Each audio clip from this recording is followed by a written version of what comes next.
When we talk about dialogue, what kind of dialogue should it be? It is dialogue which produces no anger or retribution. One of the greatest example of such dialogue was the one between Adi Shankar and Mandan Mishra. It is worth recalling and describing this ancient example for our modern times.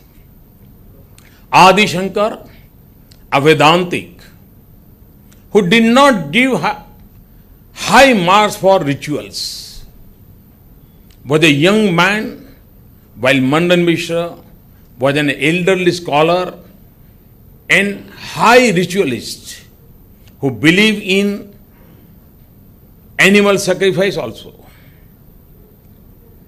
Adi Shankar wanted to establish through dialogue and debate with the highest authority on ritualism, and that rituals were not necessary for attaining mukti, while Mandan Mishra wanted to prove that Shankar was wrong in dismissing rituals. This was how, in ancient India, debates on sensitive issues between scholars avoided such issues being settled in streets. Adi Shankar and Mandan Mishra held a debate and Shankar won. But the more important point is not the debate itself, but how was the debate conducted. It is a fascinating story that will remain one of the highest forms of debate for all times for humanity.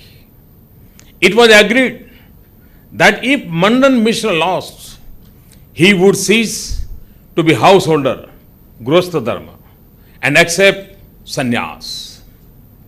If Adi Shankar lost, he would give up his sannyas and marry and settle down householder, Grastha life. Mandan Mishra, a high scholar, offered to Adi Shankar, who was young and therefore Mishra considered unequal to choose a referee of his choice. Adi Shankar chose Mandan Mishra's wife, a scholar herself, as the referee. If Mandan Mishra lost, she would lose her husband. But see what she did. She asked both Shankar and Mandan Mishra to wear fresh garlands and then begin the debate, and said that the one whose garland loses its freshness would be declared as the loser. Why? Because if one gets angry, the body will develop heat, and as a result, the garland flowers will lose their freshness in that heat. Anger within is a sign of defeat. On this logic, Mandan Mishra was declared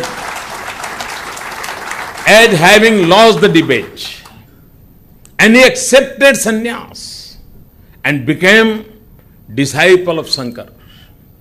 This demonstrates the vitality of dialogue, and that too, dialogue without anger and conflict.